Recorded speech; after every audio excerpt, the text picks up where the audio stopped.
মা আমি একটু বেরোচ্ছি। কোথায় যাচ্ছিস? ও একটু রঞ্জনের বাড়ি যাচ্ছি। ব্যাগ নিয়ে কোথায় যাচ্ছিস? তোর তো এখন পড়া নেই। ও আচ্ছা, রঞ্জনের বই আছে তাই ব্যাগটা নিয়ে যাচ্ছি। এই যে শোন, আমি না তোর বাপ, ব্যাগে কি আছে আমিও জানি। সত্যি বলছি, বইই আছে এর মধ্যে। একদম ভালো করে বোতলগুলোকে প্যাক করেছিস মনে হয়, ওর জন্য বোতলগুলোর আওয়াজ পাচ্ছি না। আরে বাবা সত্যি বলছি, কোনো বোতল নেই। একদম কই বোতলগুলোর আওয়াজ পেলাম না তো। আরে বাবা বোতল থাকলে তো হবে না, তুমি বোতলের আওয়াজ পাবে।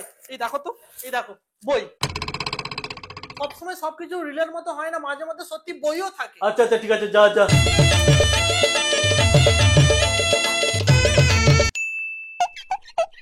বাবু তোকে কতবার না বারণ করেছি এইভাবে বোতলে করে ঘোট মেরে জল খাবি না, অলওয়েজ এক গ্লাস মেপে জল খাবি। কাকে বোঝাচ্ছ তুমি? ও জানে ডেলি কতটা জল খেতে হয়, কতটা মেপে জল খেতে হয় ও জানে। সব জানি বাপি, তুমি বলো না কতটা খাবে, 30 নাকি 60?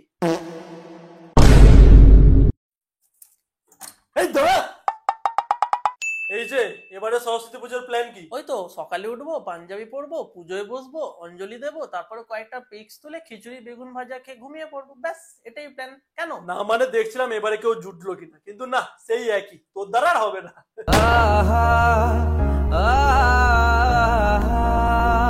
এই তোকে একটা ভিডিও পাঠিয়েছি। কি ভিডিও? আরে দেখ না। হ্যাঁ দেখছি। সকালে ঘুম থেকে উঠেই আপনি যদি কোনো ভাঙা জিনিস প্রথমে দেখেন, তাহলে আপনার জীবনে নেগেটিভ এনার্জি ভরে ভরে আসবে। কি শুনলি তো? হ্যাঁ শুনলাম। আমি তো দেখি না। কোনো ভাঙা জিনিস দেখিস না যখন, তাহলে বলছিলি কেন তোর লাইফে পুরো নেগেটিভ এনার্জি ভরে গেছে? কারণ আমি ভাঙা জিনিস দেখি না, ভাঙা জিনিস বই নিয়ে বেড়াই। ভাঙা জিনিস বই নিয়ে বেড়াস মানে? কোন ভাঙা জিনিস? এই যে আমার ভাঙা মনটা।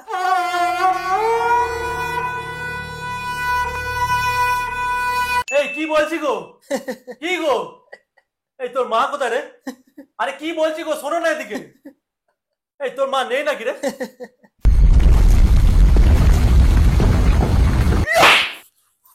বাবারে, কি হলোটা কি? কখন থেকে চিৎকার করে যাচ্ছে আর উনি কানে গুঁজে বসে আছে। কি হয়েছেটা কি বলো?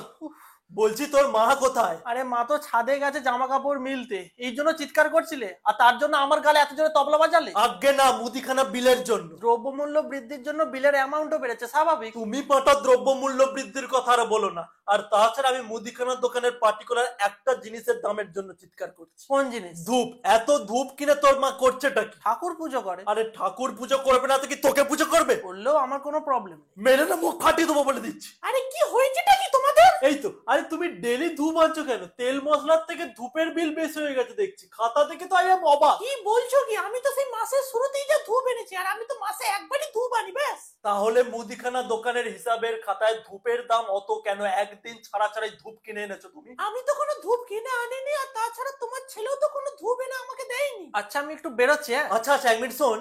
এই কদিন বাথরুমে আমি গন্ধ পাচ্ছি, তার মানে কি তুই? আমি আসছি। হ্যাঁ এই দাদা দাঁড়া বলছি, দাঁড়া। কি হলোটা কি? এবার বুঝলাম কেন মুদিখানার দোকানের হিসাবের খাতায় ধূপের দাম দিন দিন বাড়ছে। আরে এ ধূপ সে ধূপ না গো, এ ধূপ হচ্ছে সেই মুখে টানা ধূপ। তোমার ছেলে আসুক, ওর একদিন কি আজকেই শেষ দিন। গেছে গো গেছে, আমার ছেলেটা উচ্ছন্নে গেছে। ও আসুক, শুধু আমি ব্যালন চাকিটা গুদুম গুদুম করে মারবো, দেখো আসুক। দেখাচ্ছি মজা।